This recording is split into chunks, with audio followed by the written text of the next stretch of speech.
Hi guys, welcome to Vikas online education.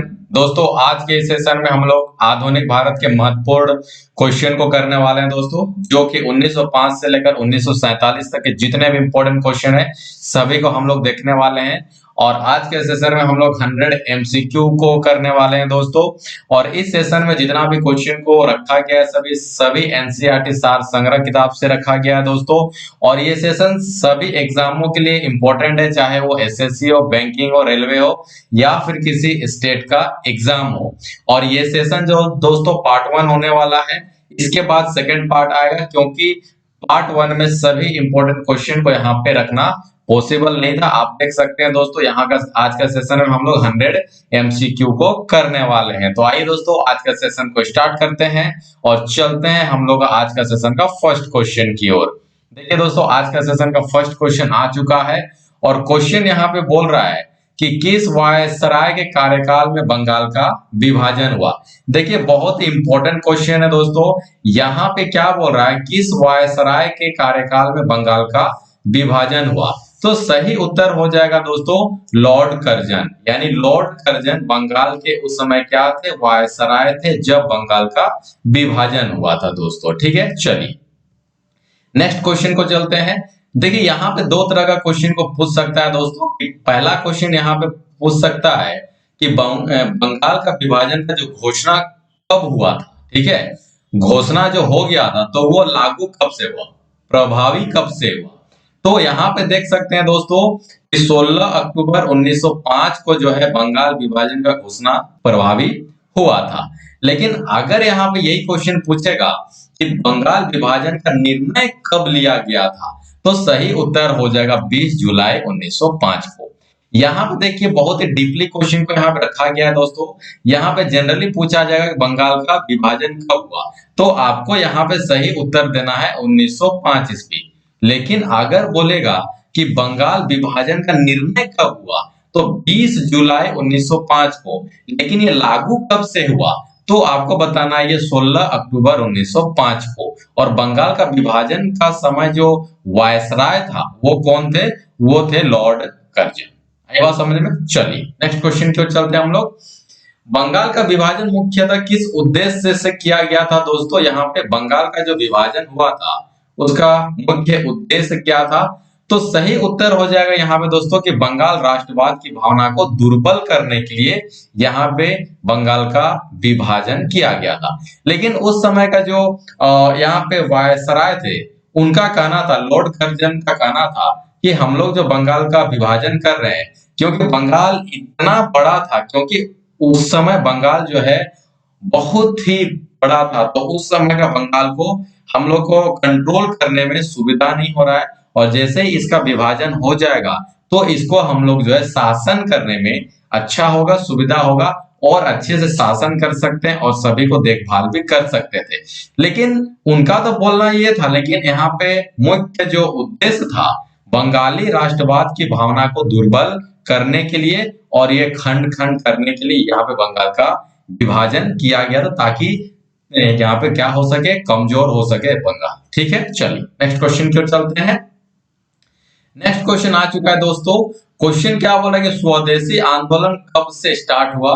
तो देखिए, 1905 को ही स्वदेशी आंदोलन भी स्टार्ट हो जाता है, क्योंकि आप लोगों को मालूम है कि 1905 में जब बंगाल का विभाजन हो जाता है, तो इसको देखते हुए 1905 में ही क्या आंदोलन शुरू हो गया, स्वदेशी आंदोलन शुरू हो गया। क्योंकि बंगाल के लोगों को ये मंजूर नहीं था कि बंगाल का क्या हो जाए, विभाजन हो जाए। तो ऐसे स्थिति में बंगाल का यहाँ पे बंगाल का जैसे विभाजन हो जाता है, वैसे यहाँ पे स्वदेशी आंदोलन स्टार्ट हो जाता है। ठीक है, चलिए नेक्स्ट क्वेश्चन की ओर चलते हैं। नेक्स्ट क्वेश्चन देखिए आ चुका है दोस्तों, वंदे मातरम किस आंदोलन के दौरान राष्ट्रीय भारतीय राष्ट्रीय आंदोलन का प्रेरक गीत है। ठीक है, तो सही उत्तर हो जाएगा दोस्तों, यहाँ पे हो जाएगा स्वदेशी आंदोलन। देखिए, स्वदेशी आंदोलन के समय में वंदे मातरम, ठीक है, याद रखिएगा वंदे मातरम, इसका यहाँ पे क्या होने लगा दोस्तों, आंदोलन के दौरान इसका क्या हो गया, इंस्पायर्ड गीत बनने लगा। क्योंकि बंगाल के सभी लोगों को ये पसंद नहीं था कि बंगाल का विभाजन हो, तो उसके कारण से स्वदेशी आंदोलन को लाया गया।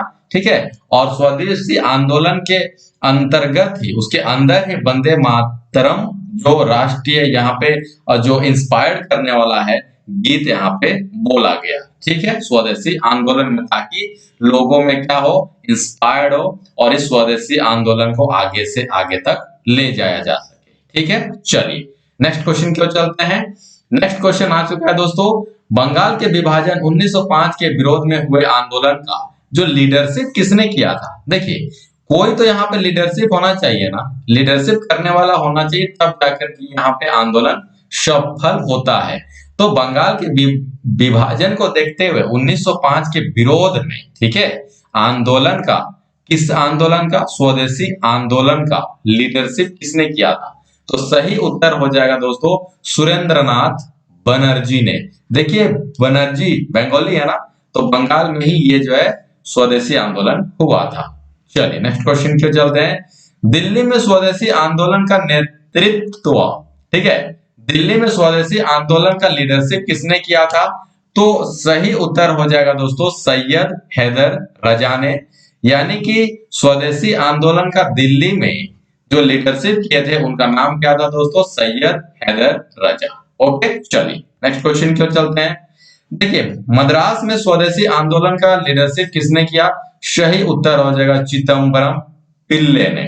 ओके, नाम से ही मालूम चल रहा है।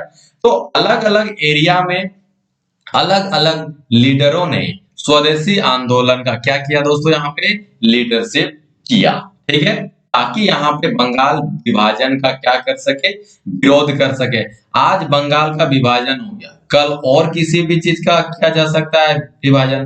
तो इस तरीके से हम लोग को टुकड़ों में तोड़ने का ये साजिश था, तो इसका विरोध चल रहा था। ठीक है, चलिए नेक्स्ट क्वेश्चन की ओर चलते हैं। नेक्स्ट क्वेश्चन हम लोग के सामने में आ चुका है दोस्तों, और क्वेश्चन क्या बोल रहा है, ब्रिटिश वस्तुओं के बहिष्कार को राष्ट्रीय नीति के रूप में किस वर्ष स्वीकार किया गया। तो यहाँ पे ध्यान से सुनिएगा, उसका उत्तर हो जाएगा 1905 को। अब यहाँ पे थोड़ा सा बात को सुनिएगा, ठीक है। चलिए, हम लोग का बंगाल का विभाजन हो जाता है 1905 ईस्वी को, ठीक है, 1905 ईस्वी को बंगाल का विभाजन हो जाता है। और उस समय बंगाल के जो वायसराय थे उस समय थे लॉर्ड कर्जन। ओके, इतना बात समझ में आ गया। अब इसको देखते हुए लोगों में बहुत ही गुस्सा था कि भाई अब बंगाल का विभाजन क्यों किया गया। तो जैसे ही बंगाल का विभाजन कर दिया गया, वैसे यहाँ पे एक आंदोलन शुरू हो जाता है, उसका नाम था स्वदेशी आंदोलन। अलग अलग एरिया से अलग अलग लीडरों ने यहाँ पे क्या किया, लीडरशिप किया। स्वदेशी का नाम से ही मतलब होता है अपने देश के अंदर में बनना, स्वदेशी यानी कि देश के अंदर। तो यहाँ पे क्या करने लगे, यहाँ पे कि इस आंदोलन में जितने भी अंग्रेजों द्वारा, देखिए क्या होता था कि भारत से कच्चे माल को लिया जाता था, क्योंकि भारत में उस समय अंग्रेजों का ही सरकार था, एक तरह से बोल सकते हैं अंग्रेजों का ही यहाँ पे क्या था, शासन चलता था। तो भारत में जितना भी कच्चे माल हुआ करते थे सबको इंग्लैंड भेजा जाता था दोस्तों, और इंग्लैंड भेज करके, ठीक है, वहां से कपड़ा बनाया जाता था मशीनों पे बहुत ज्यादा, और फिर से उसको इंडिया लाया जाता था और ऊंचे दामों में बेचा जाता था और फायदा किया जाता था। ठीक है, तो स्वदेशी आंदोलन में क्या किया गया कि अंग्रेजों के द्वारा जितना भी कपड़ा बनाया गया था, जितना भी कपड़ा मार्केट में था, सबका क्या कर दिया गया दोस्तों, बहिष्कार कर दिया गया। कब, 1905 ईस्वी में। आई बात समझ में। चलिए नेक्स्ट क्वेश्चन की ओर चलते हैं। नेक्स्ट क्वेश्चन यहाँ पे आ चुका है दोस्तों, ब्रिटिश पत्रकार H.W. डेविसन ने किस आंदोलन से जुड़े थे। तो वो हो जाएगा स्वदेशी आंदोलन। देखिए, कहीं ना कहीं अंग्रेज लोग भी गलत कर रहे थे, तो उसी को देखते हुए अंग्रेजी पत्रकार, ठीक है, जो अंग्रेज जो पत्रकार थे H.W. डेविसन, वो भी इस आंदोलन से क्या थे दोस्तों, जुड़े हुए थे और भारतीयों को साथ दे रहे थे। ठीक है, चलिए नेक्स्ट क्वेश्चन क्यों चलते हैं। बंगाल में शोक दिवस के रूप में कब मनाया गया। तो ये हो जाएगा आपका 16 अक्टूबर 1905, क्योंकि 16 अक्टूबर 1905 को ही क्या किया दोस्तों, बंगाल का विभाजन यहाँ पे कर दिया गया, जिसके कारण से यहाँ पे शोक दिवस के रूप में मनाया गया 16 अक्टूबर। देखिए यहाँ पे डेट दिया रहेगा, आपको ईयर्स नहीं देगा, ठीक है, वर्ष नहीं पूछेगा, यहाँ पे डेट पूछेगा 16 अक्टूबर। तो याद रखिएगा 16 अक्टूबर को यहाँ पे बंगाल में शोक दिवस घोषित किया गया, ठीक है, मनाया गया, ताकि हम लोग जो है बंगाल विभाजन का विरोध कर सके, ठीक है। चलिए नेक्स्ट क्वेश्चन क्यों चलते हैं। किसके सुझाव में संपूर्ण बंगाल में शोक दिवस को राखी दिवस के रूप में भी मनाई जाती है, ठीक है। चलिए, तो यहाँ पे होगा रविंद्रनाथ टैगोर, यानी कि रविंद्रनाथ टैगोर क्या दिए, सुझाव दिए, और उन्होंने कहा कि बंगाल में, संपूर्ण बंगाल में शोक दिवस को राखी दिवस के रूप में भी मनाया जाए, ठीक है। और उसी दिन से यहाँ पे शोक दिवस के रूप में, शोक दिवस के दिन, ठीक है, राखी दिवस को भी मनाना शुरू किया गया बंगाल में। कारण उसका क्या था कि शोक तो चल रहा है, ठीक है, अगर शोक मनाते रहिएगा तो फिर एकता नहीं हो पाएगा, और अगर आप राखी बांधिएगा तो कम से कम ये भावना तो रहेगा कि भाई हम लोग एकता में हैं, और आप लोग जानते हैं कि अनेकता में एकता होता है, ठीक है। तो वही बात यहाँ पे रविंद्रनाथ टैगोर भी कर रहे थे कि भाई राखी बांध करके किसी तरह के सभी लोगों को यहाँ पे क्या किया जाए, यूनिटी किया जाए, ताकि हम लोग एकजुट बने रहे, ठीक है। चलिए नेक्स्ट क्वेश्चन की ओर चलते हैं। स्वदेशी आंदोलन के स्टार्ट का तत्कालीन कारण क्या था दोस्तों। देखिए हम तो शुरू से यही बात का जिक्र कर रहे हैं कि स्वदेशी आंदोलन का जो स्टार्टिंग, जो तत्कालीन कारण था, वो आपका था लॉर्ड कर्जन द्वारा बंगाल विभाजन करना, यानी बंगाल का विभाजन कर देने के कारण से यहाँ पे स्वदेशी आंदोलन स्टार्ट हुआ, क्योंकि लोग यहाँ पे नाराज थे। ओके दोस्तों, चलिए नेक्स्ट क्वेश्चन की ओर चलते हैं हम लोग। वर्ष 1905 में बंगला पत्रिका संजीवनी के संपादक कौन थे। बहुत इंपॉर्टेंट क्वेश्चन दोस्तों, अश्विनी कुमार दत्त, यानी कि यहाँ क्या हो जाएगा, अश्विनी कुमार दत्त जो है किसका, बंगला पत्रिका का संजीवनी के संपादक थे दोस्तों। बहुत इंपॉर्टेंट है, और जितना भी क्वेश्चन यहाँ पे रखा गया दोस्तों, सभी एक से बढ़कर इंपॉर्टेंट क्वेश्चन है, इसलिए आप लोग नजरअंदाज नहीं कीजिएगा दोस्तों, ठीक है। चलिए नेक्स्ट क्वेश्चन की ओर चलते हैं। इस आंदोलन के दौरान रविंद्रनाथ टैगोर ने आमार सोनार बांग्ला नामक गीत की रचना की। बहुत इंपॉर्टेंट क्वेश्चन है, ठीक है। किस आंदोलन के दौरान रविंद्रनाथ टैगोर ने आमार सोनार बांग्ला नामक गीत की रचना की। सही उत्तर हो जाएगा स्वदेशी आंदोलन। क्वेश्चन ये भी पूछ सकता है किस वर्ष, ठीक है, किस वर्ष आमार सोनार बांग्ला नामक गीत को लिखा गया, तो 1905 ईस्वी। और इसको घुमा करके और एक पूछा जा सकता है कि आमार सोनार बांग्ला किसने लिखी, ठीक है, किसने लिखा, तो नाम हो जाएगा रविंद्रनाथ टैगोर। और यही आमार सोनार बांग्ला जो है आगे चल करके 1971 में जब बांग्लादेश आजाद हो जाता है पाकिस्तान से, ठीक है, जब इंदिरा गांधी हम लोग यहाँ पे क्या थी, प्रधानमंत्री थी, तो उस समय फिर यही गाना आगे चल के आमार सोनार बांग्ला बांग्लादेश का राष्ट्रीय गीत बन जाता है, ठीक है। चलिए नेक्स्ट क्वेश्चन की ओर चलते हैं। आमार सोनार बांग्ला बांग्लादेश का राष्ट्रीय गान कब बना, ठीक है। सॉरी, यहाँ पे हम क्या बोले थे, पहले राष्ट्रीय गीत बोले थे, लेकिन यहाँ पे क्या होगा, राष्ट्रीय गान होगा, ठीक है दोस्तों। चलिए, तो आमार सोनार बांग्ला बांग्लादेश का राष्ट्रीय गान कब बना। सही उत्तर हो जाएगा 1971 ईस्वी में, क्योंकि 1971 ईस्वी में ही बांग्लादेश को पाकिस्तान से अलग किया गया था, इंडिपेंडेंट हुआ था, ठीक है। चलिए नेक्स्ट क्वेश्चन। स्वदेशी आंदोलन के दौरान बंगाल केमिकल स्वदेशी स्टोर की स्थापना किसके द्वारा की गई दोस्तों, तो ये हो जाएगा प्रफुल्ल चंद्र रॉय, ठीक है। नेक्स्ट क्वेश्चन की ओर चलते हैं। लॉर्ड कर्जन द्वारा 1905 में किया गया बंगाल विभाजन किसके कार्यकाल में रद्द किया गया और कब, ठीक है, तो लॉर्ड हर्डिंग 1911। याद रखिएगा दोस्तों कि लॉर्ड कर्जन द्वारा जब 1905 में बंगाल का विभाजन किया गया था दोस्तों, तो उसको फिर से रद्द कर दिया गया। कब, 1911 ईस्वी में। उस समय किसके कार्यकाल, वायसराय कौन थे, लॉर्ड हर्डिंग। ओके, चलिए नेक्स्ट क्वेश्चन की ओर चलते हैं दोस्तों। बंगाल विभाजन के समय बंगाल का लेफ्टिनेंट गवर्नर कौन था, लेफ्टिनेंट गवर्नर कौन था, ठीक है, सर एंड्रयूज, ठीक है। याद रखिएगा पहला क्वेश्चन यहाँ पे होगा कि बंगाल का वायसराय कौन था उस समय, तो लॉर्ड कर्जन। अगर दूसरा क्वेश्चन पूछेगा कि बंगाल का लेफ्टिनेंट गवर्नर कौन था, तो सर एंड्रयूज। कब हुआ था? 1905। कहाँ हुआ था? बंगाल में हुआ था। उस समय कौन सा आंदोलन छिड़ा? स्वदेशी आंदोलन छिड़ा। आई बात समझ में? चलिए नेक्स्ट क्वेश्चन की ओर चलते हैं। नेक्स्ट क्वेश्चन की ओर चल दिए दोस्तों। द बंगाली पत्रिका के संपादक कौन है? ठीक है, याद रखिएगा, सुरेंद्रनाथ बनर्जी दोस्तों। और यही स्वदेशी आंदोलन का भी क्या कर रहे थे? लीडरशिप कर रहे थे और बंगाली पत्रिका के माध्यम से यहाँ पे लोगों को जगाने का भी काम कर रहे थे।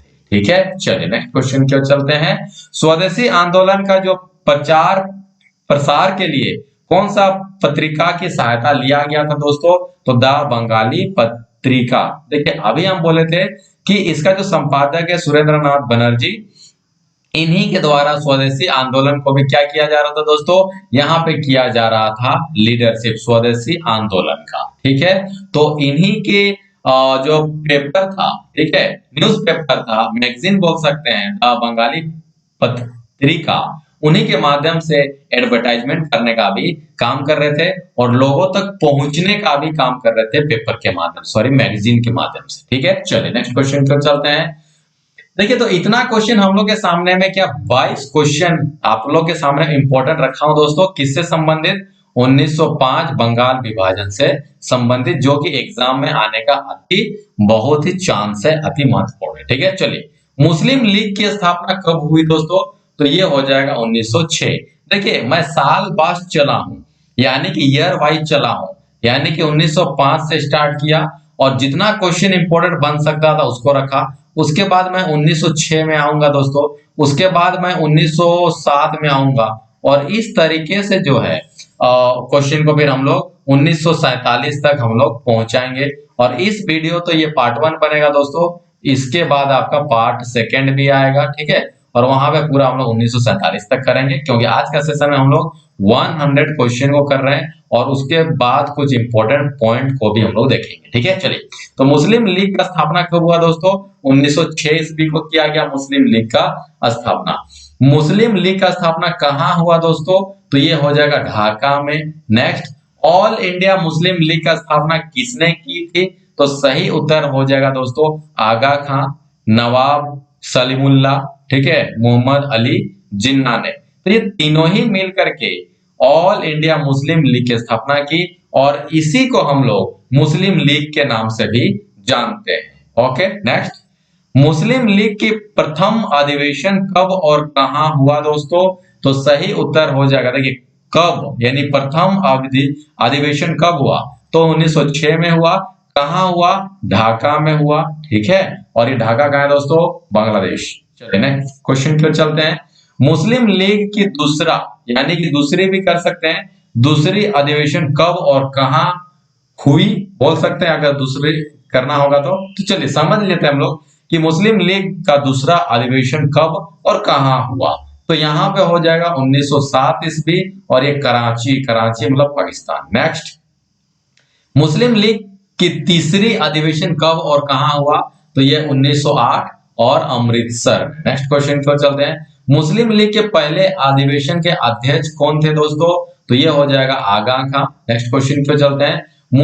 मुस्लिम लीग का मुख्यालय कहाँ है दोस्तों? तो लखनऊ हो जाएगा। बहुत इंपॉर्टेंट क्वेश्चन है दोस्तों ये सब। वर्ष 1908 में किसकी अध्यक्षता में अखिल भारतीय मुस्लिम लीग की एक शाखा लंदन में स्थापित हुई? यानी कि यहाँ पे 1908 में किसकी अध्यक्षता में अखिल भारतीय मुस्लिम लीग की एक शाखा लंदन में भी स्थापित की गई दोस्तों? तो उनका नाम है अमीर अली। ओके, नेक्स्ट क्वेश्चन को चलते हैं।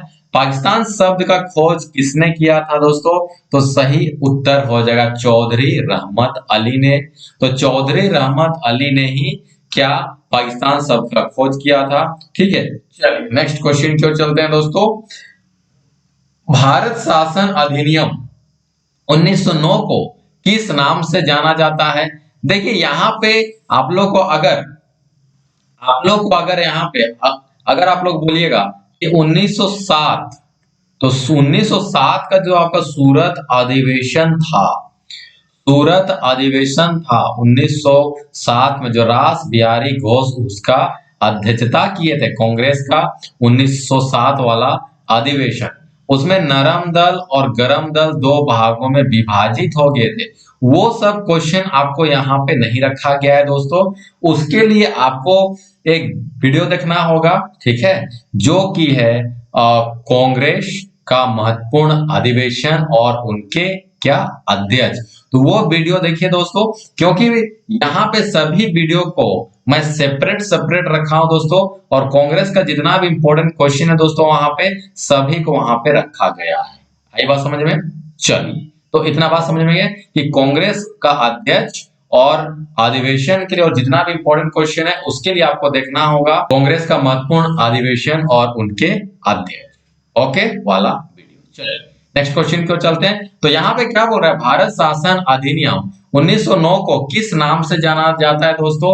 तो यहाँ पे हो जाएगा मार्ले मिंटो सुधार अधिनियम 1909 को ही भारत शासन अधिनियम 1909 के नाम से जाना जाता है। या तो भारत शासन अधिनियम बोलिए या फिर मार्ले मिंटो सुधार अधिनियम बोलिए, ठीक है। चलिए नेक्स्ट क्वेश्चन की ओर चलते हैं। मुसलमानों के लिए अलग निर्वाचन प्रणाली की व्यवस्था किस अधिनियम के द्वारा किया गया था दोस्तों? तो यहाँ पे सही उत्तर हम लोग का हो जाएगा कौन? मार्ले मिंटो एक्ट 1909 या फिर भारत शासन अधिनियम 1909। देखिए इसी अधिनियम के द्वारा मुसलमानों के लिए अलग प्रतिनिधित्व कहाँ का, चुनाव में खड़ा होने का क्या दिया गया, यहाँ पे व्यवस्था किया गया था। उन लोग का बोलना था कि हम लोग का जाति क्या भी यानी कि मुसलमान वर्ग का भी अलग से प्रतिनिधित्व दिया जाए और हम लोग चुनाव में खड़े हो सकते हैं। तो भारत शासन अधिनियम 1909 हम लोग को यही बताता है कि मुसलमानों को अलग से निर्वाचन का यहाँ पे अधिकार दिया गया दोस्तों, और उन लोग भी अब चुनाव में क्या कर सकते थे, खड़ा हो सकते थे, ठीक है। चलिए नेक्स्ट क्वेश्चन की ओर चलते हैं। इंडियन काउंसिल एक्ट 1909 में किस प्रकार की प्रतिनिधित्व की व्यवस्था की गई? यानी क्या बोल रहा है, इंडियन काउंसिल एक्ट 1909 में किस प्रकार की प्रतिनिधित्व की व्यवस्था की गई दोस्तों? तो यहाँ पे हो जाएगा सांप्रदायिक प्रतिनिधित्व की। ओके नेक्स्ट क्वेश्चन की ओर चलते हैं। नेक्स्ट क्वेश्चन हम लोग के सामने में आ चुका है दोस्तों। क्वेश्चन क्या बोल रहा है, गवर्नर जनरल की कार्यकारिणी में, ठीक है, क्वेश्चन को फिर से रीड करते हैं हम लोग कि गवर्नर जनरल की कार्यकारिणी में भारतीय सदस्यों को नियुक्त करने का प्रावधान किस अधिनियम में किया गया था? तो सही उत्तर हो जाएगा मार्ले मिंटो सुधार अधिनियम 1909 ईस्वी, ठीक है। इस चीज को याद रखिएगा कि गवर्नर जनरल की कार्यकारिणी में भारतीय सदस्यों को नियुक्त करने का जो विधि था किस अधिनियम में किया गया दोस्तों? तो वो हो जाएगा मार्ले मिंटो सुधार अधिनियम 1909 ईस्वी। नेक्स्ट क्वेश्चन की ओर चलते हैं। गवर्नर जनरल की कार्यकारिणी में नियुक्त होने वाला प्रथम भारतीय कौन था? सही उत्तर हो जाएगा दोस्तों सत्येंद्र नाथ सिन्हा। यानी कि सत्येंद्र नाथ सिन्हा जो थे गवर्नर जनरल की कार्यकारिणी में नियुक्त होने वाला प्रथम भारतीय व्यक्ति था, ठीक है। चलिए नेक्स्ट क्वेश्चन पर चलते हैं। नेक्स्ट क्वेश्चन दोस्तों बहुत इंपॉर्टेंट है। शेर ए पंजाब के नाम से कौन फेमस है दोस्तों? तो लाला लाजपत राय। जितना भी क्वेश्चन हम लोग यहाँ पे रखे हैं दोस्तों 100 क्वेश्चन सभी का इंपॉर्टेंट है, और लास्ट तक वीडियो को देखिएगा दोस्तों, और लास्ट में कुछ इंपॉर्टेंट फैक्ट वहां पे रखा गया है। तो शेर ए पंजाब किन का नाम किनका है दोस्तों? शेर ए पंजाब के नाम से कौन फेमस है? तो लाला लाजपत राय। ओके चलिए नेक्स्ट क्वेश्चन को चलते हैं। बाल गंगाधर तिलक को अशांति का जनक किसने कहा था? तो वैलेंटाइन सिरोले ने कहा था। तो वैलेंटाइन सिरोले ने क्या कहा कि बाल गंगाधर तिलक जो थे वो क्या है दोस्तों? अशांति का जनक हैं। किसने कहा? वैलेंटाइन सिरोले ने। ओके नेक्स्ट क्वेश्चन की ओर चलते हैं। महाराष्ट्र में गणपति उत्सव को किसने स्टार्ट किया है दोस्तों? तो बाल गंगाधर तिलक ने, ठीक है। तो बाल गंगाधर तिलक ने ही महाराष्ट्र में गणपति उत्सव को स्टार्ट किया है, और तब से लेकर अब तक महाराष्ट्र में गणपति उत्सव बहुत ही धूमधाम से मनाया जाता है दोस्तों। चलिए नेक्स्ट क्वेश्चन पे चलते हैं। बहुत इंपॉर्टेंट क्वेश्चन है दोस्तों कि प्रथम दिल्ली दरबार 1877 के समय वायसराय कौन था? तो लॉर्ड लिंटन। क्वेश्चन याद रखिएगा, दो तरह से यहाँ पे क्वेश्चन पूछ सकता है कि प्रथम दिल्ली दरबार कब हुआ? 1877। आई बात समझ में? जब प्रथम दिल्ली दरबार हुआ दोस्तों, उस समय वायसराय कौन थे? तो लॉर्ड लिंटन। दूसरा क्वेश्चन, दूसरा दिल्ली दरबार 1903 ईस्वी के समय वायसराय कौन था? तो सही उत्तर हो जाएगा लॉर्ड कर्जन। दूसरा क्वेश्चन ये पूछ सकता है कि दूसरा दिल्ली दरबार कब हुआ? तो 1903 ईस्वी। तो बहुत तरीके से यहाँ पे क्वेश्चन पूछा जा सकता है दोस्तों। तो अब नेक्स्ट क्वेश्चन की ओर चलते हैं। नेक्स्ट क्वेश्चन आ चुका है, बोल रहा है कि तीसरा दिल्ली दरबार 1911 के समय में वायसराय कौन था? तो ये हो जाएगा लॉर्ड हार्डिंग। ठीक है, और 1911 ईस्वी में ही भारत का जो राजधानी है कब दिल्ली बनाया गया था, इस बात को भी याद रखिएगा। ठीक है, और तीसरा दिल्ली दरबार 1911 में वायसराय थे लॉर्ड हार्डिंग। चलिए नेक्स्ट क्वेश्चन की ओर चलते हैं। 1916 ईस्वी में मुस्लिम लीग और कांग्रेस के बीच समझौता कौन किया? तो बाल गंगाधर जी ने यहाँ पे क्या किए थे? 1916 ईस्वी में मुस्लिम लीग और कांग्रेस के बीच में समझौता करवाए थे। ठीक है, चलिए नेक्स्ट क्वेश्चन, मोहम्मद अली जिन्ना को हिंदू मुस्लिम एकता का दूत किसने कहा? यहाँ पे कौन कहे थे? सरोजनी नायडू ने कहे थे। और यहाँ पे अगर आप लोग देखिएगा, ठीक है, कि सरोजनी नायडू जो थी वो कांग्रेस की पहली भारतीय महिला क्या थी? अध्यक्ष थी। अगर क्वेश्चन पूछा, देखिए उसके लिए आपको वीडियो देखना होगा। अगर आप लोगों को कांग्रेस का अधिवेशन और उसके अध्यक्ष को देखना है तो वीडियो देखना होगा कांग्रेस का महत्वपूर्ण अधिवेशन और उनके अध्यक्ष। वहां पे सारा चीज का यहाँ पे बात किया गया दोस्तों कि कांग्रेस का पहली महिला अध्यक्ष कौन थी? Annie Besant. कांग्रेस की पहली महिला अध्यक्ष कौन थी? सरोजनी नायडू। और विदेशी महिला का भी बात करेगा तो वो क्या हो जाएंगी? एनी बेसेंट ही हो जाएंगी। तो इस तरह का क्वेश्चन को वीडियो देखने के लिए आप लोग को देखना होगा कांग्रेस का अधिवेशन वाला वीडियो। ठीक है, चलो नेक्स्ट क्वेश्चन यहाँ पे देख लेते हैं कि मोहम्मद अली जिन्ना को हिंदू मुस्लिम एकता का दूत किसने कहा था? तो सही उत्तर हो जाएगा सरोजनी नायडू। नेक्स्ट क्वेश्चन की ओर चलते हैं। भारत में होम रूल की अवधारणा किस देश से ली गई थी दोस्तों? आयरलैंड से। नेक्स्ट क्वेश्चन, प्रथम विश्व युद्ध के दौरान कौन सा आंदोलन भारत में फेमस हुआ था? तो होम रूल। ठीक है, तो होम रूल कब, देखिए प्रथम विश्व युद्ध कब चला था दोस्तों? 1914 से लेकर 1918 तक। होम रूल कब हुआ था? 1916 ईस्वी में। तो प्रथम विश्व युद्ध के दौरान जो है कौन सा ऐसा आंदोलन था जो भारत में बहुत ही फेमस हुआ?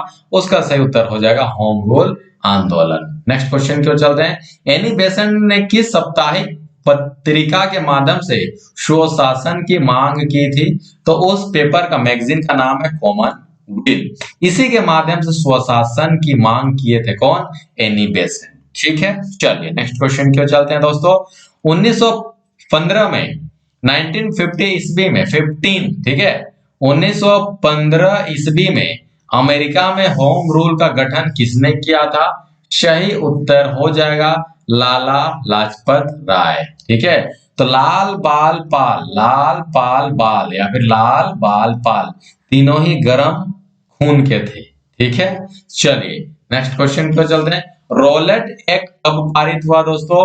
तो रोलेट एक्ट जो पारित हुआ था 1919 ईस्वी में पारित हुआ था। ठीक है, जब रोलेट एक्ट पारित हुआ तब भारत का वायसराय कौन था? Lord Chelmsford.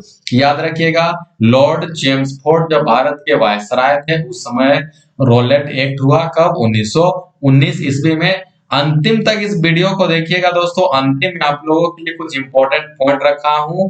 ठीक है, और जितना भी क्वेश्चन ऐसे हम लोग देख रहे हैं सभी इंपॉर्टेंट ही है, लेकिन आप लोग अंतिम तक देखिएगा, वहां पे कुछ इंपॉर्टेंट वहां पे बिंदु को डिस्कशन किया गया है। ठीक है, चलो नेक्स्ट क्वेश्चन पे चलते हैं। किस औपनिवेशिक कानून को बिना वकील, बिना अपील और बिना दलील के नाम से जाना जाता है? तो रोलेट एक्ट।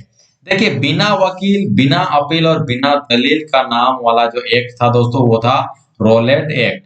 ठीक है, यानी कि रोलेट एक्ट के अंतर्गत आप किसी को भी गिरफ्तार कर सकते थे, कोई भी बिना दलील का, बिना अपील का और बिना वकील का। ये रोलेट एक्ट था। ठीक है, आप किसी भी कारण से भी व्यक्ति को वहां पे रोलेट एक्ट के माध्यम से आप गिरफ्तार कर सकते थे और जेल में डाल सकते थे।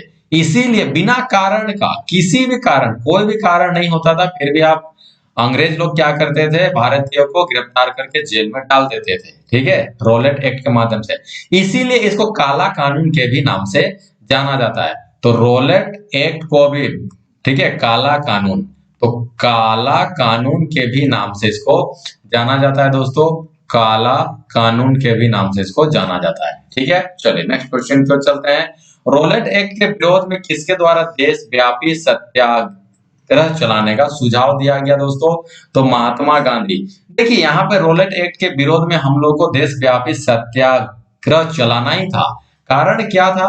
क्योंकि रोलेट एक्ट जो था दोस्तों, बिना वकील, बिना अपील और बिना दलील वाला ये कानून था। क्योंकि किसी भी कारण से, कोई कारण नहीं भी रहेगा, फिर भी आपको अंग्रेज जो है वहां पे गिरफ्तार करके जेल में डाल सकते थे। ठीक है, चलिए नेक्स्ट क्वेश्चन की ओर चलते हैं।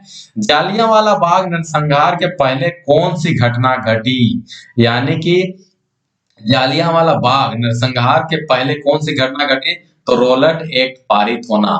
यानी कि पहले रोलेट एक्ट पारित हुआ था और उसके बाद फिर जालियांवाला बाग नरसंहार हुआ था। मैं फिर से आपको बोल रहा हूं दोस्तों, आप इस वीडियो को अंतिम देखना, क्योंकि अंतिम में कुछ ऐसा बिंदु रखा हूं जो कि आपको जानना बहुत ही इंपॉर्टेंट है। नेक्स्ट क्वेश्चन, जालियांवाला बाग हत्याकांड अमृतसर के, पंजाब के अमृतसर शहर में कब हुआ था? सही उत्तर हो जाएगा 13 अप्रैल 1919। तो जालियांवाला बाग हत्याकांड पंजाब के अमृतसर शहर में कब हुआ था?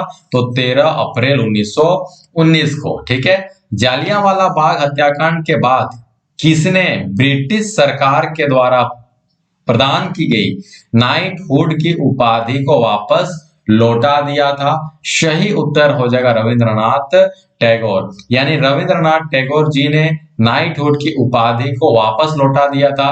क्योंकि जब मेरे देश के सभी लोगों को आप लोग इतना निर्मम हत्या कर रहे हैं और आप हमको स्पेशल उपाधि दे रहे हैं, तो ये क्या फायदा? आप तो एक तरफ उपाधि देते हैं लोगों को और दूसरे तरफ ये है कि लोगों का नरसंहार कर रहे हैं। तो ये दोहरा नीति आखिर क्यों? आखिर दोहरा नीति आप लोग का चलने का कारण क्या है? ठीक है, इसीलिए रविंद्रनाथ टैगोर जी ने अपना नाइटहुड का उपाधि को लौटा दिए थे। ठीक है, चलिए नेक्स्ट क्वेश्चन की ओर चलते हैं। जालियांवाला बाग हत्याकांड के बाद किसने ब्रिटिश सरकार के द्वारा दी गई केसर हिंद की उपाधि को वापस लौटा दिया? महात्मा गांधी जी। नेक्स्ट क्वेश्चन की ओर चलते हैं। जालियांवाला बाग हत्याकांड के विरोध में वायसराय की कार्यकारिणी परिषद की सदस्य किसने इस्तीफा दे दिया? जब यहाँ पे जालियांवाला बाग हत्याकांड हो गया दोस्तों, तो वायसराय का जो कार्यकारिणी परिषद के जो सदस्य थे, के शंकरण नारायण ने क्या दे दिया? इस्तीफा दे दिया। बोला कि मैं इस तरह का परिषद में रहना नहीं चाहता हूं जहां पे भारतीयों को निर्मम और यहाँ पे हत्या किया जा रहा है। ठीक है, चलिए नेक्स्ट क्वेश्चन की ओर चलते हैं। जालियांवाला बाग हत्याकांड के लिए जिम्मेवार जनरल डायर को किसने लंदन में मार डाला? तो ये हो जाएगा उधम सिंह। यानी उधम सिंह ने ही जालियांवाला बाग हत्याकांड के लिए जिम्मेवार जो जनरल डायर थे उनको मार डाला। ठीक है, चलिए रोलेट एक्ट सत्याग्रह के दौरान पंजाब के कौन से दो फेमस नेताओं को अंग्रेजों ने गिरफ्तार किया था दोस्तों? तो सही उत्तर हो जाएगा डॉक्टर शेफुद्दीन किचलू और डॉक्टर सत्यपाल को। रोलेट एक्ट सत्याग्रह दौरान पंजाब के दो यहाँ पे नेताओं को अंग्रेजों ने गिरफ्तार किया था, जिनका नाम है शेफुद्दीन किचलू और सत्यपाल। ओके, चलिए नेक्स्ट क्वेश्चन की ओर चलते हैं दोस्तों हम लोग। नेक्स्ट क्वेश्चन हम लोग के सामने आ चुका है।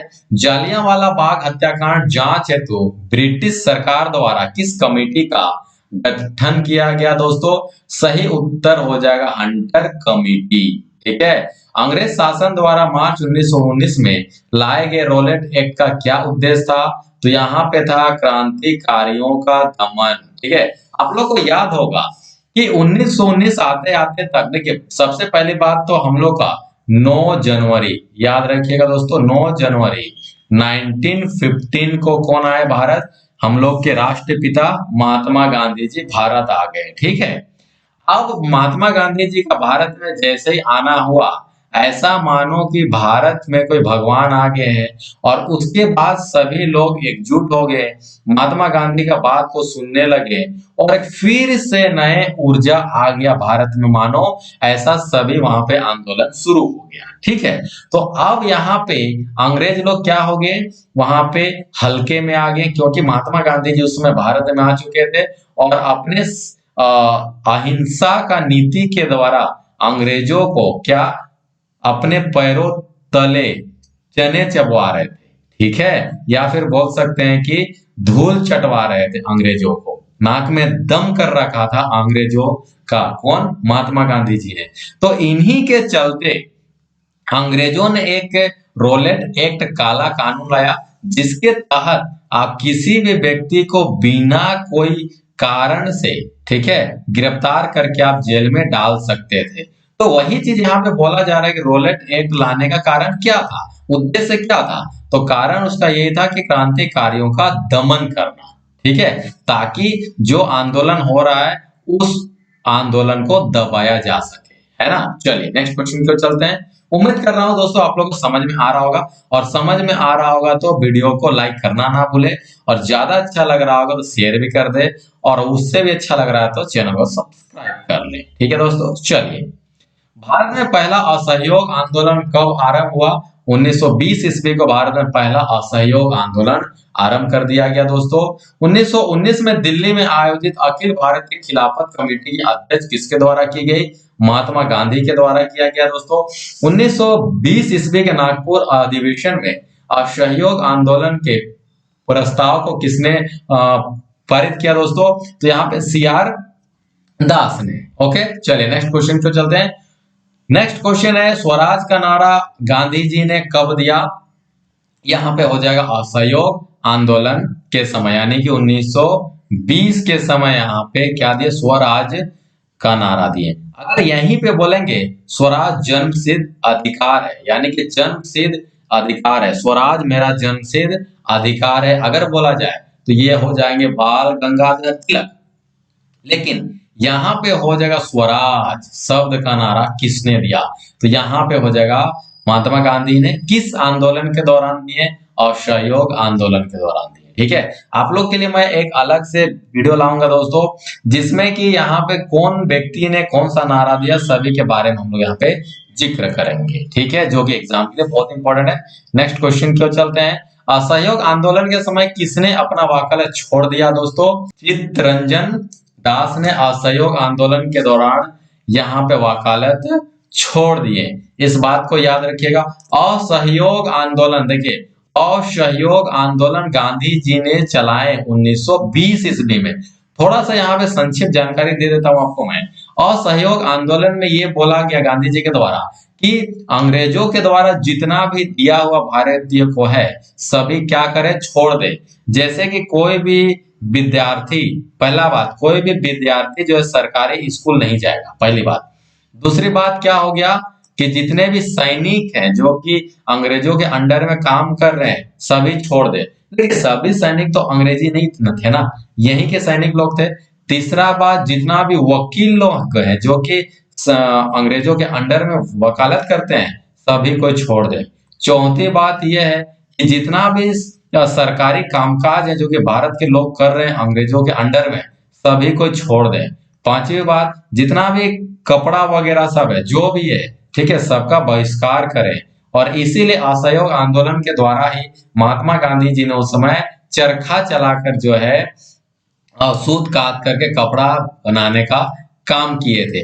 तो इस तरीके से अगर हम लोग सभी को छोड़ देंगे तो अपने आप जो है वहां पे कौन, अंग्रेज लोग यहाँ से भाग जाएगा। तो इस तरीके का असहयोग आंदोलन जो है महात्मा गांधी चलाने का काम कर रहे थे। तो छोड़ने का वकालत कौन छोड़ दिए थे, चित्तरंजन दास ने वकालत छोड़ दिए थे। ठीक है, चलिए नेक्स्ट क्वेश्चन की ओर चलते हैं। किस आंदोलन के दौरान महात्मा गांधी जी ने केसर हिंद की उपाधि त्याग दी थी दोस्तों, असहयोग आंदोलन को। नेक्स्ट क्वेश्चन की ओर चलते हैं। महात्मा गांधी जी द्वारा चलाया गया पहला जन आंदोलन कौन सा था, असहयोग आंदोलन। याद कीजिएगा 9 जनवरी 1915 को महात्मा गांधी जी ने भारत आए थे। ठीक है, उसके बाद आपका 16 में वहां पे खेड़ा, 17 में आपका वो आपका क्या जो मिल का मजदूर, ठीक है, वहां चंपारण वगैरह में विरोध किए थे। और उसके बाद जो है 1920 ईस्वी में असहयोग आंदोलन में आ गए।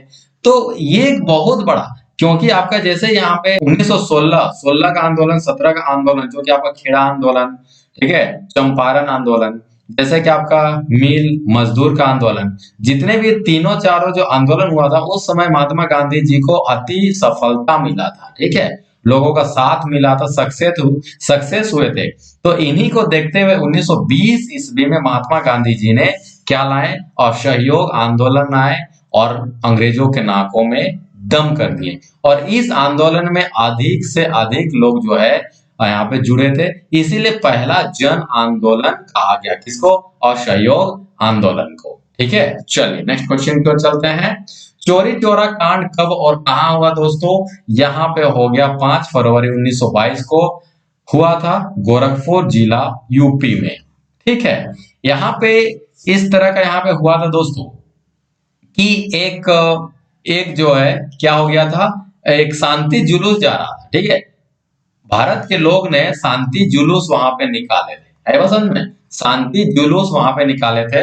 और शांति जुलूस यहाँ पे जैसे ही निकाला था तो जा रहा था रास्ते से सभी जुलूस वैसे ही अंग्रेज के जो सिपाही थे इन लोग में अंधाधुंध गोलियां बरसाना शुरू कर दी। तो इस तरीके से चोरी चोरा हत्याकांड जो है यहाँ पे जो क्या हुआ दोस्तों, यहाँ पे कुछ भारत के लोग भी क्या हो गए, शहीद हो गए। तो इसी को देखते हुए आक्रोश लोगों ने, इसी को देखते हुए वहां के जो थाना था उस थाना में पथराव कर दिया गया और पथराव करने के बाद उस थाना को आग जला दिया गया। तो इस दौरान आग जलने से वहां पे क्या हुआ दोस्तों, वहां पे कुछ पुलिसकर्मी अंग्रेजों के ज्वल वहां पे जल के राख हो गए। तो इसी घटना को यहाँ पे चोरी चोरा हत्याकांड यानी कि चोरी चोरा कांड के भी नाम से जाना जाता है। और ये जैसे ही 1922 में ये घटना घटा वैसे ही महात्मा गांधी ने असहयोग आंदोलन 1920 वाला आंदोलन को क्या ले लिए, वापस ले लिए। क्योंकि अब जो है ये ज्यादा क्या हो रहा था, ये बहुत ही हाई वोल्टेज वाला ये आंदोलन हो रहा था, क्योंकि अगर वापस नहीं लेते तो भारत में दंगा भी होने का चांस था। ठीक है, चलिए नेक्स्ट क्वेश्चन पे चलते हैं। उम्मीद कर रहा हूं कि मैं आप लोगों को समझाने में सफल हो रहा हूं, ठीक है, चलिए, और आप लोगों को समझ में भी आ रहा होगा। असहयोग आंदोलन कब समाप्त हुआ दोस्तों? यहाँ पे 1922 ईस्वी में समाप्त हो गया। कारण वही है कि चोरी चोरा हत्याकांड हुआ था, उसको देखते हुए, नजर में रखते हुए महात्मा गांधी जी ने असहयोग आंदोलन को वापस ले लिया। नेक्स्ट क्वेश्चन आएगा, देखिए किस घटना के बाद असहयोग आंदोलन को वापस ले लिया गया दोस्तों? तो ये हो जाएगा चोरी चोरा हत्याकांड के बाद जो है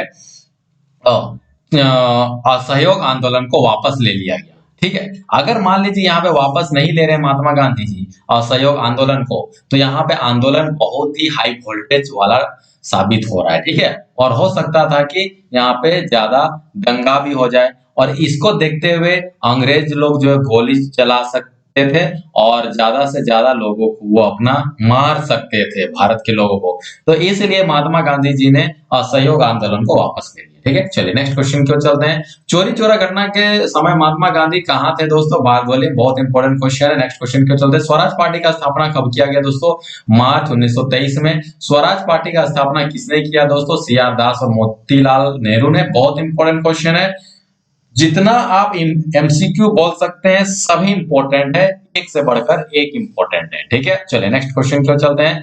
देशबंधु के नाम से किसे जाना जाता है दोस्तों? तो वो हो जाएगा चित्तरंजन दास। किस आंदोलन के असफलता के बाद स्वराज पार्टी का गठन किया गया दोस्तों?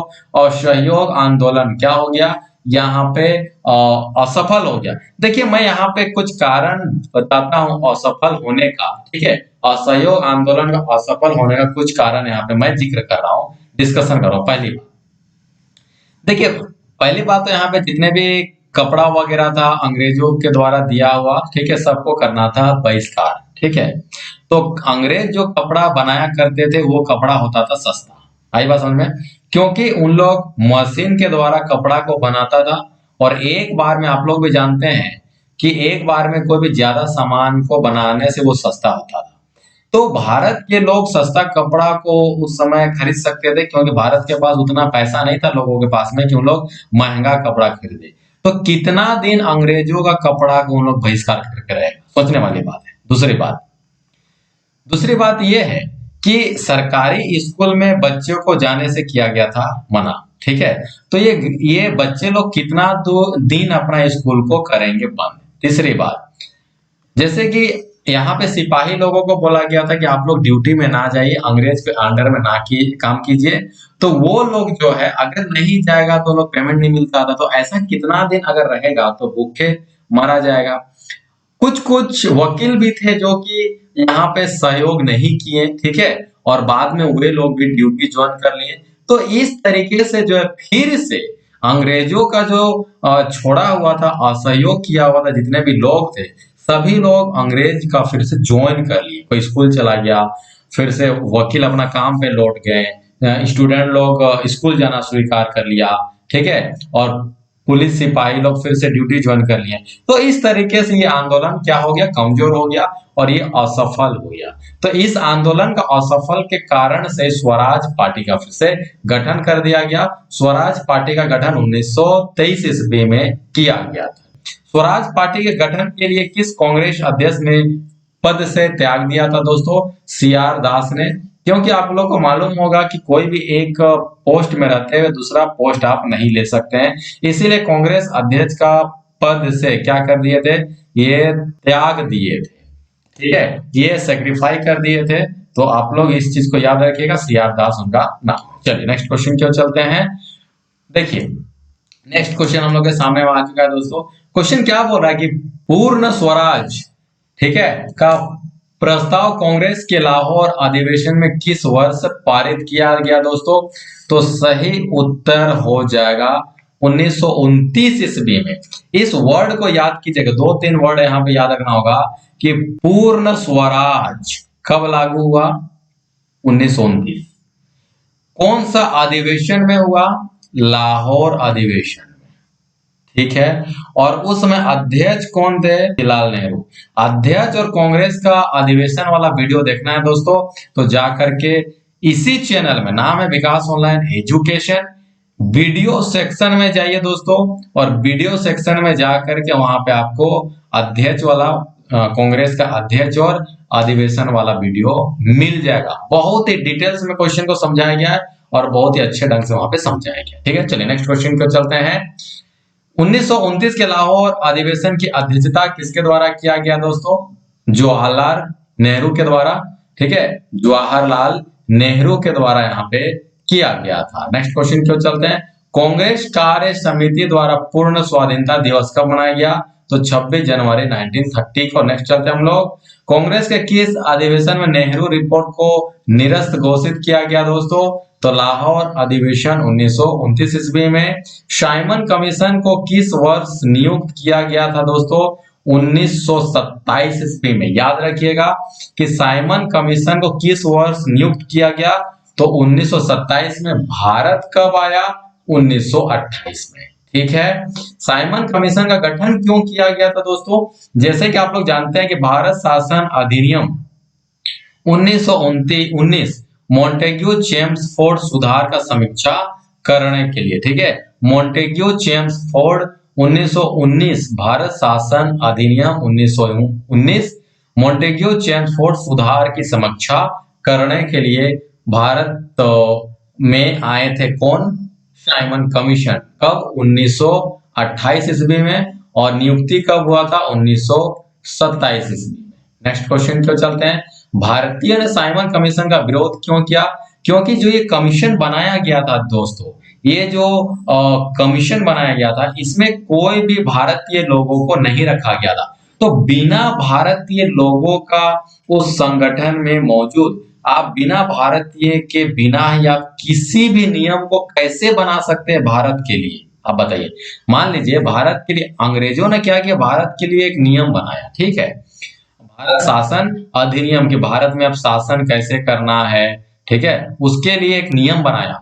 और कोई भी इस अधिनियम में कोई भारत का लोगो को रखा ही नहीं गया, ठीक है, जब ये नियम बन रहा था तो इस मीटिंग में भारत के लोगों को रखा ही नहीं गया, और अब भारत के लोगों को बिना पूछ करके भारत शासन अधिनियम कैसे बना सकते हैं? तो इसलिए इसका विरोध हो रहा था, साइमन कमीशन का विरोध हो रहा था। ठीक है, चलिए नेक्स्ट क्वेश्चन क्यों चलते हैं। पंजाब केसरी की उपाधि किससे दी गई थी दोस्तों? लाला लाजपत राय। नेक्स्ट क्वेश्चन के दोस्तों, साइमन कमीशन की नीति किसने की थी? बर्कन हैंड ने की थी। साइमन कमीशन का अन्य नाम क्या है दोस्तों? श्वेत कमीशन, क्योंकि साइमन श्वेत, श्वेत मतलब होता है सफेद, और सफेद कौन थे? अंग्रेज। नेक्स्ट, साइमन कमीशन का समर्थन कौन किया था? भीमराव अंबेडकर ने किए थे। नेक्स्ट क्वेश्चन पे चलते हैं, सविनय अवज्ञा आंदोलन कब स्टार्ट हुआ था? 1930 में हुआ था। महात्मा गांधी ने 1930 में कहां से सविनय अवज्ञा आंदोलन आरंभ किए थे? तो दांडी यानी कि गुजरात से। कांग्रेस के किस अधिवेशन में कार्यकारी कमेटी को सविनय अवज्ञा आंदोलन आरंभ करने का अधिकार दिया दोस्तों? लाहौर अधिवेशन। जैसा कि आप लोग जानते हैं, लाहौर अधिवेशन 1929, ठीक है, पंडित जवाहरलाल नेहरू उसके अध्यक्ष। तो उसी कमिटी में, उसी अधिवेशन में सविनय अवज्ञा आंदोलन स्टार्ट करने का यहाँ पे परमिशन मिल गया था। ठीक है, चलिए नेक्स्ट क्वेश्चन को चलते हैं। दांडी मार्च कब आरंभ हुआ? तो 12 मार्च 1930 को। दांडी मार्च कब से कब तक चला? तो 12 मार्च 1930 से लेकर 6 अप्रैल 1930 तक। मैं बोल रहा हूं फिर से दोस्तों, अंत तक इस वीडियो को देखिएगा, कुछ इंपॉर्टेंट पॉइंट आपके लिए मैं रखा हूं जो कि आपके लिए बहुत इंपॉर्टेंट है, एग्जाम के लिए बहुत इंपॉर्टेंट है। दांडी किस जिला में स्थित है? तो नौसारी।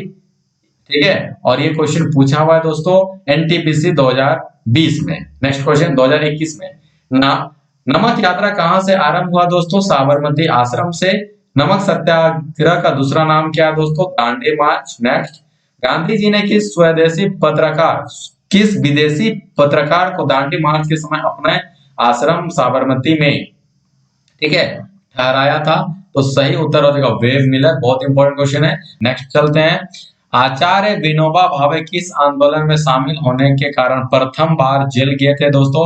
तो सविनय अवज्ञा आंदोलन। ठीक है, चलिए, तो हम लोग टोटल 100 क्वेश्चन को देख लिए दोस्तों, और जैसा कि मैं आपसे बोला था कि अंतिम में कुछ इंपॉर्टेंट बिंदु को आपके सामने मैं रखूंगा, और अब रखने के लिए जा रहा हूं आपके सामने कुछ इंपॉर्टेंट बिंदु। ठीक है, देखिए यहाँ पे क्या हुआ कि 16 अक्टूबर 1905 को बंगाल में शोक दिवस क्या किया दोस्तों?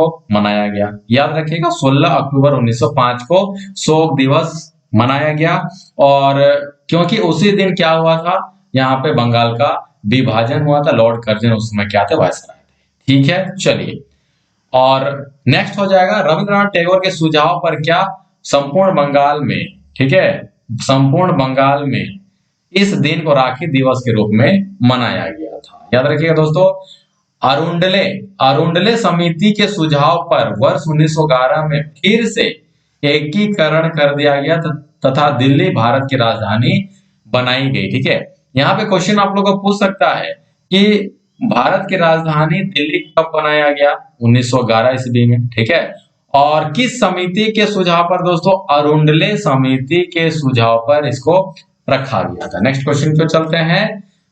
ठीक है, द्वैत शासन का जनक सर लियोनिल कार्टिस को जब बंगाल का द्वैत शासन का जनक रॉबर्ट क्लाइव को कहा जाता है?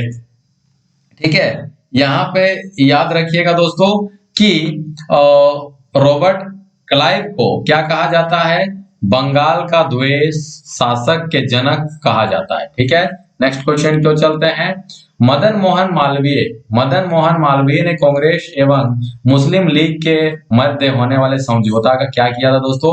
विरोध किए थे। याद रखिएगा, बहुत इंपॉर्टेंट है।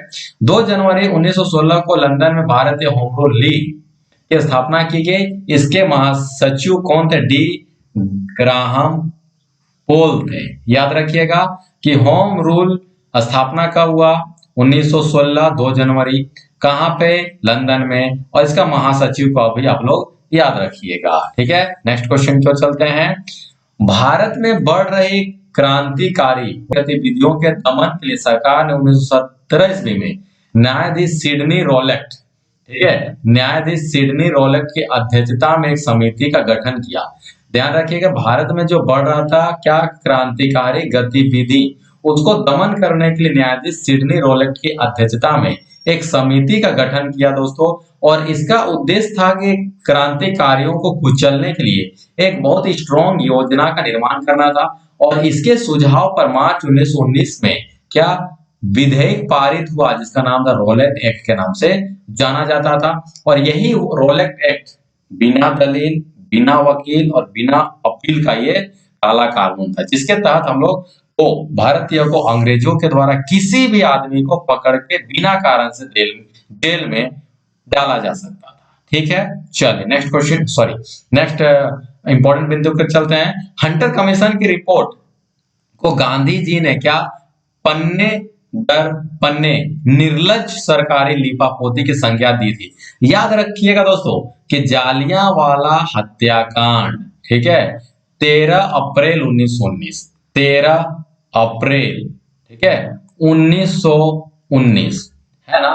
तो उस समय क्या हुआ था, 1919 को जालियांवाला बाग हत्याकांड हो गया था। उसके पहले आपको मैं बताऊं कि 13 अप्रैल को बैसाखी का दिन था, ठीक है। तो कुछ लोग वहां पे बैसाखी का दिन को मनाने के लिए भी, बैसाखी का पर्व को मनाने के लिए भी वहां पे क्या एक जमा हुए थे, ठीक है। और जालियांवाला बाग क्या है दोस्तों, एक वहां पे गार्डन टाइप से, ठीक है, और चारों तरफ चारदीवारी और गार्डन टाइप से, वहां पे सभी कोई लोग जो है बैसाखी का पर्व को मनाने के लिए लोग जमा हुए थे, पहली बात। दूसरी बात ये हुआ था कि हम लोग को उस समय रोलेट एक्ट जो है पारित हुआ था दोस्तों, रोलेट एक्ट जो पारित हुआ था उसका डिस्कशन करने के लिए भी वहां पे बहुत सारे नेताओं जो है वहां पे क्या हुए थे, जमा हुए थे, ठीक है। तो जैसे ही मालूम चला कि वहां पे कुछ नेताओं लोग का भीड़ जमा है, ठीक है ना, तो इसको देखते हुए यहाँ पे डायर, जनरल डायर, ठीक है, आदेश दिया अपने सिपाहियों को कि शूट हिम फायर, ठीक है। तो वैसे ही वहां पे क्या हुआ, धड़धड़ा के गोली चलना शुरू हो गया। उससे पहले एक बात मैं बोलना चाहूंगा कि इस यहाँ पे क्या था दोस्तों, यहाँ पे एक गेट हुआ करता था, छोटा सा गेट था, और वहां पे क्या हुआ कि जनरल डायर आया और सभी लोगों को, अपने सिपाहियों को बोला कि शूट हिम।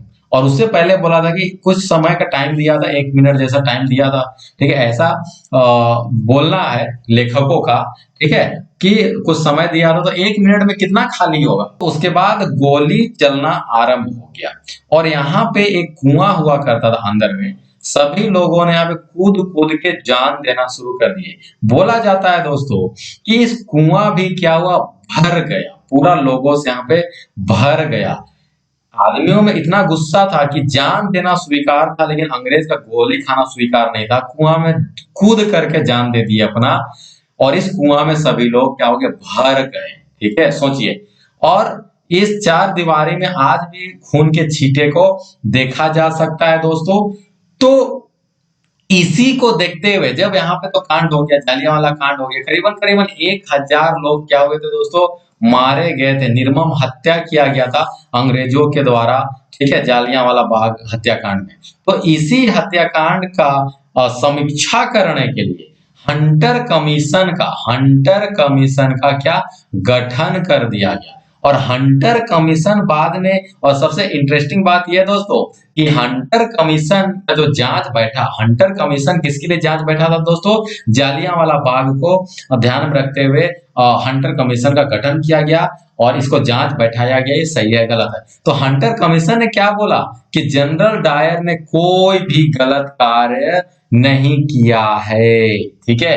हंटर कमीशन का रिपोर्ट ये आया कि कोई भी गलत कार्य है जो यहाँ पे जनरल डायर नहीं किया है, यानी गोली चला के सही कार्य किया है। तो इसीलिए क्या बोले महात्मा गांधी जी, हंटर कमीशन का जो रिपोर्ट आया, गांधी जी ने कहा कि पन्ने दर पन्ने निर्लज सरकारी लिपापोती की संख्या दी थी। आप सोच सकते हैं कितना निर्लज थे अंग्रेज लोग, ठीक है। नेक्स्ट देखिए यहाँ पे क्या हुआ दोस्तों, यार बहुत डिटेल्स में लिख करके मैं लाया हूं आप लोग सामने कि रोलेट सत्याग्रह के दौरान पंजाब के दो फेमस नेताओं डॉक्टर शेफुद्दीन किचलू और सत्यपाल मलिक की गिरफ्तारी और अंग्रेज दमन का विरोध करने के लिए, मैं वही बोला था ना कि सत्यपाल किचलू और सैफुद्दीन किचलू और डॉक्टर सत्यपाल का गिरफ्तारी का विरोध करने के लिए 13 अप्रैल 1919 को बैसाखी के दिन अमृतसर के जलियांवाला बाग में एक सार्वजनिक सभा बुलाई गई थी, ठीक है, जहां जनरल डायर द्वारा नियति भीड़ पर गोली चलवाकर 1000 लोगों को क्या कर दी गई, हत्या कर दी गई। इस घटना को जालियांवाला बाग हत्याकांड के नाम से जाना जाता है, ठीक है। नेक्स्ट चलते हैं हम लोग दोस्तों। अंग्रेज ने जालियांवाला बाग हत्याकांड की जांच हेतु मदन मोहन मालवीय की अध्यक्षता में एक समिति का गठन की। समिति के अन्य सदस्यों में मोतीलाल नेहरू, महात्मा गांधी, CR दास, बदरुद्दीन तैयबजी और MR जयशंकर आदि शामिल थे। याद रखिएगा इस चीज को भी, ठीक है। और अंग्रेज के तरफ से हंटर कमेटी का गठन कर दिया गया और हंटर कमेटी का रिपोर्ट ये था कि जनरल डायर कोई भी गलत काम नहीं किया है। इतना निर्लज रिपोर्ट। नेक्स्ट देखिए, 1920 में इलाहाबाद में आयोजित सम्मेलन के दौरान खिलाफत समिति के द्वारा गांधी जी को असहयोग आंदोलन आरंभ करने का अनुरोध किया गया।